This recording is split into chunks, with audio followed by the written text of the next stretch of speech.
The morning sun painted Serenity Prime's crystal mountains in shades of gold and amber. Captain Elena Vasquez stood on the observation deck of the Colonial Administration Center, watching the daily bustle of humanity's most successful Outer Rim settlement.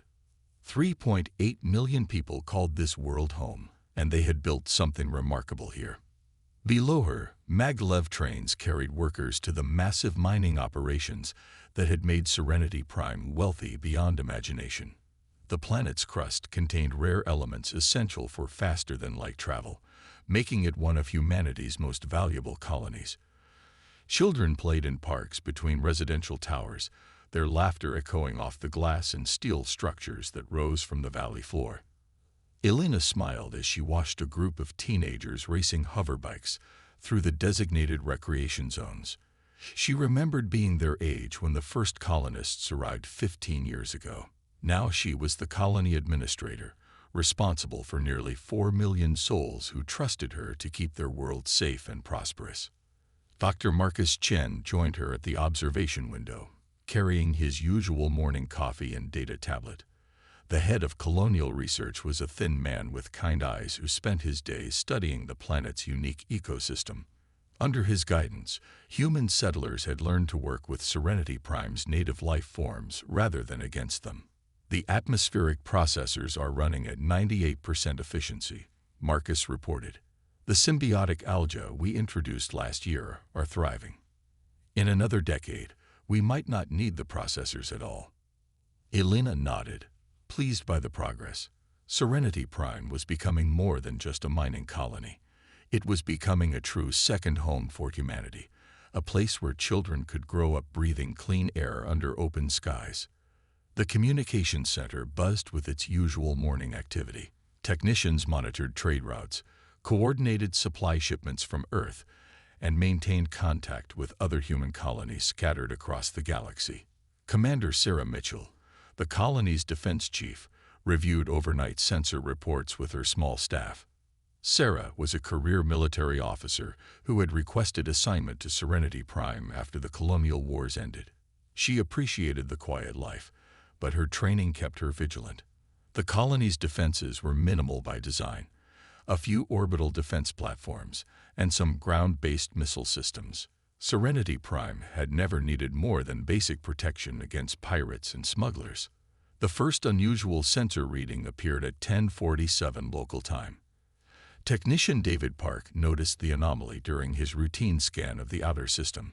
Long-range sensors detected massive energy signatures moving toward Serenity Prime from deep space. Commander Mitchell, David called across the communication center. I'm reading multiple contacts approaching our system. They're still beyond the asteroid belt, but they're moving fast. Sarah hurried to David's station and studied the sensor display. What she saw made her blood run cold. Dozens of large objects were heading directly toward Serenity Prime in tight formation. Their energy signatures indicated military-grade ships with advanced propulsion systems. How many? Sarah asked, her voice steady despite her growing concern. I count at least 200 contacts, maybe more. They're too far away for detailed scans, but they're definitely ships. Big ones. Sarah activated the colony's emergency communication protocols.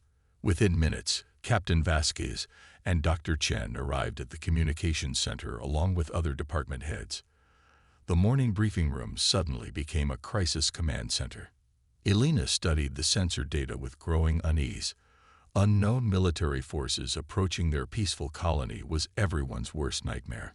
Serenity Prime had no enemies that she knew of. The colony traded fairly with all species, maintained strict neutrality in galactic politics, and had never been involved in any conflicts. Have you tried to contact them? Elena asked. Broadcasting on all standard frequencies, replied Communications Officer Janet Torres. Multiple languages, standard diplomatic protocols. No response. Dr. Chen looked pale as he studied the approaching fleet. Those energy signatures don't match any known human or allied species. The propulsion systems appear to use quantum folding technology, but the configuration is completely unfamiliar. Sarah's military experience told her they were facing a serious threat. Captain, I recommend we raise the colony's defense shields and prepare for possible evacuation. If these ships are hostile, our defensive systems won't hold them for long. Elena felt the weight of responsibility for nearly 4 million lives. She had always hoped this day would never come, but she had prepared for it. Emergency evacuation plans existed for getting the population to underground shelters or off-world if necessary, but they had never been tested on this scale. Raise the shields, Elena ordered. Begin Phase 1 of the evacuation protocol. All non-essential personnel to designated shelters. Contact Earth Command and inform them of our situation. The next few hours passed in tense preparation. The colony's limited defense fleet took up positions around the planet. Civilian transports began moving children and elderly residents to fortified shelters deep underground. Emergency supplies were distributed throughout the colony's residential districts. Dr. Chen worked frantically to analyze the approaching ships using long-range sensors. The vessels were unlike anything in humanity's databases. They appeared to be organic in design, with curved hulls that seemed to flow like living tissue.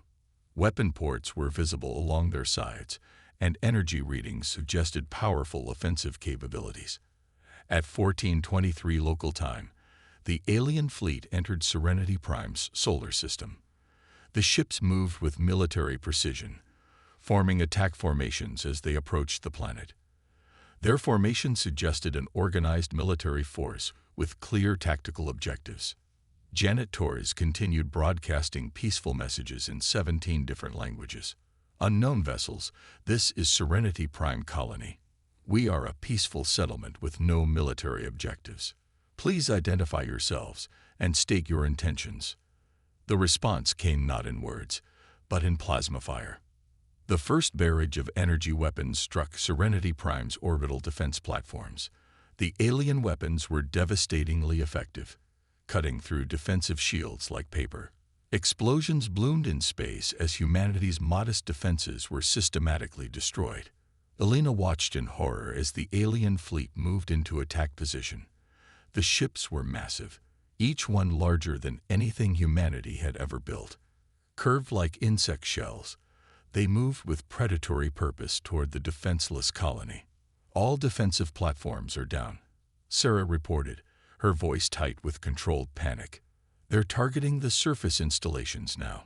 The first plasma bolts hit Serenity Prime's atmosphere at 14:31. The colony's planetary shields flared bright blue as they absorbed the initial assault, but Elena could see they wouldn't last long. The alien weapons were far more powerful than anything the defensive systems were designed to handle. In the residential districts, emergency sirens wailed as families rushed to underground shelters. Parents carried crying children through corridors that had never been designed for this kind of terror. Teachers led school groups to safety while maintenance workers sealed blast doors behind them. Dr. Chen made a terrible discovery as he analyzed the alien attack patterns. Captain, these aren't random strikes. They're systematically targeting every major population center, every industrial facility, every piece of infrastructure. This isn't just an attack, it's complete extermination. Elena felt her heart sink. The aliens weren't trying to conquer Serenity Prime or steal its resources. They were trying to wipe out every trace of human presence on the planet. Get me a secure channel to Earth, Elena ordered. Emergency priority. The colony's main communication array was still functioning, protected by underground installation. Elena knew they had only minutes before the aliens destroyed it along with everything else. She had to warn Earth about what was happening here. Admiral James Harrison was in his office at Earth Defense Command when the priority transmission arrived. The message was brief and terrifying. Serenity Prime under attack by unknown alien forces, approximately 200 hostile ships using advanced weapons. Colony defenses destroyed. They're targeting civilians. This appears to be attempted genocide. No survivors expected. The transmission was accompanied by sensor data showing the alien fleet and their devastating attack on the colony. Admiral Harrison stared at the data in disbelief. Serenity Prime had been one of humanity's crown jewels, a peaceful world that represented the best of human expansion into space. On Serenity Prime, the planetary shields were failing. Massive explosions rocked the surface as alien plasma weapons found their targets. The beautiful crystal cities that had taken 15 years to build were being reduced to rubble in minutes. Elena made one final transmission to Earth. Her voice was calm despite the chaos around her. "This is Captain Elena Vasquez of Serenity Prime Colony. We have been attacked without warning or provocation by an unknown alien species. They show no interest in communication or surrender. They are systematically destroying our world and everyone on it." The building shook as plasma fires struck nearby. Elena could see fires spreading through the city center. "Tell our families on Earth that we tried to make peace. Tell them we never harmed anyone. We just wanted to build homes and raise our children among the stars." The transmission cut to static as the communications center was destroyed. Captain Elena Vasquez, Dr. Marcus Chen, Commander Sarah Mitchell, and 3.8 million other human beings died that day, victims of an unprovoked attack by creatures they had never met and never harmed. But their final message was already traveling through space toward Earth, carrying news that would change everything. The aliens who destroyed Serenity Prime thought they were eliminating a weak species that posed no threat to their expansion. They were about to learn how terribly wrong they were. Humanity had just received a declaration of war. The thunder of 700,000 ships. 3 months after Serenity Prime died, Elena Vasquez's final transmission reached Earth. Admiral James Harrison sat in the secure briefing room at Earth Defense Command, watching the message for the 5th time. Each viewing made him angrier. Nearly 4 million innocent people had been murdered without warning, without cause, without mercy. President Maria Rodriguez entered the briefing room with her senior staff. She was a woman known for her diplomatic skills and preference for peaceful solutions, but the expression on her face was harder than granite. She had already seen the transmission, along with the sensor data that showed the complete destruction of humanity's most successful colony. How many people lived on Serenity Prime? President Rodriguez asked quietly. 3.8 million, Madame President. Admiral Harrison replied. Families, children, scientists, miners, teachers, completely innocent civilians who never harmed anyone. The president stood silent for a long moment, staring at the tactical display showing Serenity Prime's last known position. The planet was gone, reduced to burning rock by alien weapons that had torn apart everything humans had built there. "What do we know about the attackers?" she asked. "Intelligence analysis suggests they call themselves the Krithek Empire," Harrison replied. "Based on the ship configurations and attack patterns, they appear to be an insectoid species with a highly militarized society. Their technology is roughly equivalent to ours, but they have superior numbers in their region of space." How many ships did they use to destroy Serenity Prime? Approximately 200 warships. Our analysts believe this was a standard Krithak extermination fleet, the kind they use to wipe out species they consider inferior. President Rodriguez turned to face Admiral Harrison directly. "Admiral, I want you to prepare a response, a complete response. Madam President, we're talking about declaring war on an alien empire. They might have allies, advanced weapons we haven't seen yet. Or..." "Admiral," the president interrupted, her voice carrying absolute authority. "They murdered nearly 4 million innocent human beings. They destroyed families. They killed children. What kind of response does that deserve?" Admiral Harrison understood. "I'll need authorization for full military mobilization.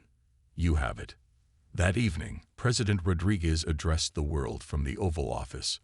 The speech was broadcast to every human colony, every space station, and every ship in human space. Her words were simple and devastating. "Fellow humans," she began, 3 months ago, the colony of Serenity Prime was completely destroyed by an alien species calling themselves the Krithek Empire. 3.8 million innocent people were murdered without warning or provocation. Men, women, and children who had never harmed anyone were killed simply because they existed. She paused to let those words sink in across human space. This unprovoked attack on human civilians will not stand. We are mobilizing everything we have. The Krithak will learn that there are consequences for genocide. The next morning, every shipyard from Luna to the asteroid belts received new orders. Construction crews worked around the clock, building warships of every size and configuration. The industrial might of human civilization turned toward a single goal: building the largest military force in galactic history. Captain Lisa Park commanded the heavy battleship Righteous Fury when the mobilization orders came through. She was a veteran of the Centauri border conflicts and had seen her share of fighting, but never anything like this. 700,000 ships, her first officer asked, staring at the deployment orders. That's impossible, Captain. No one has ever built a fleet that large. Read the authorization codes, Lisa replied grimly. This comes directly from the president. We're really doing this. Amy Chang was chief engineer at the Titan Industrial Complex, humanity's largest shipbuilding facility. She had been building civilian cargo ships and passenger liners for 12 years. Now she found herself retrofitting merchant vessels with military-grade weapons and armor. How many ships are we supposed to convert? She asked her supervisor. All of them, came the reply. Every hull that can mount a weapon system gets converted. Every civilian ship that can carry Marines gets pressed into service. We're building the largest military force in human history. Across human space, the same scene played out dozens of times. Shipyards that had never built military vessels started producing destroyers and cruisers. Mining operations in the asteroid belts began extracting metals at 4 times their normal rate. Weapons factories ran 24 hours a day, turning out missiles, plasma cannons, and defensive systems. The call for volunteers brought in millions of people. Young men and women who had never thought about military service signed up to crew the new ships. Retired veterans came out of civilian life to train the new recruits. Entire families enlisted together, determined to ensure that Serenity Prime's fate never happened to another human world. General Robert Stone was placed in charge of training the massive Marine force that would accompany the fleet. A grizzled veteran of 3 colonial wars, he understood the magnitude of what humanity was preparing to do. We're not just going to fight them, he told his officers during a planning session. We're going to show the entire galaxy what happens when you attack innocent humans. Every species out there is going to learn that there are consequences for genocide. Lieutenant Beth Chang was assigned to intelligence gathering. Her job was to learn everything possible about the Krithak before the human fleet arrived in their space. She spent months analyzing Elena Vasquez's final transmission and every scrap of data Serenity Prime's sensors had recorded.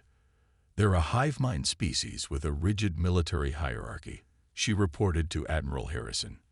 Based on their ship designs and attack patterns, they see themselves as superior to other species. They probably thought humans were just another weak race ready for extermination.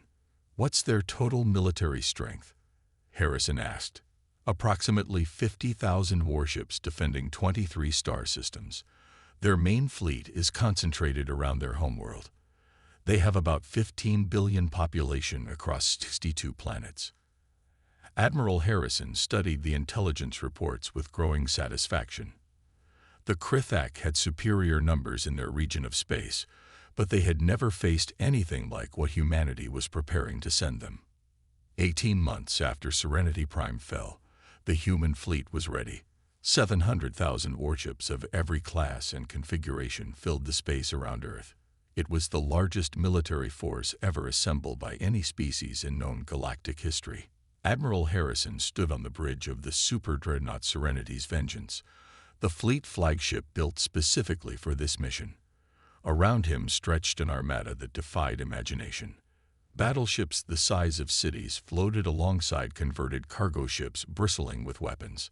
Sleek destroyers escorted massive troop transports carrying 2 million Marines. The journey to Krithak space took 3 months. The human fleet moved through hyperspace like a force of nature, 700,000 ships united in purpose. Along the way, they encountered other species who had heard rumors of humanity's mobilization. A delegation from the peaceful Altarian Republic tried to intercede, suggesting diplomatic solutions to the conflict. Admiral Harrison's response was polite but absolute. The Krithak murdered nearly 4 million innocent humans. There will be no negotiation until they answer for their crimes. When the human fleet arrived at the edge of Krithak space, they were met by the Krithak First Fleet, 50,000 ships arranged in defensive formation around their outer colonies. The insectoid aliens had never seen anything like the force approaching them. Hive Lord Zak commanded the Krithak forces from his massive bioship Eternal Swarm. Through his compound eyes, he observed the human fleet with growing unease. Intelligence reports had described humans as a weak species with limited military capability. The fleet facing him suggested otherwise. Send a communication to the human force. Zak ordered his communications drones. Demand they explain their presence in Krithak space. Admiral Harrison received the alien transmission on the bridge of Serenity's Vengeance.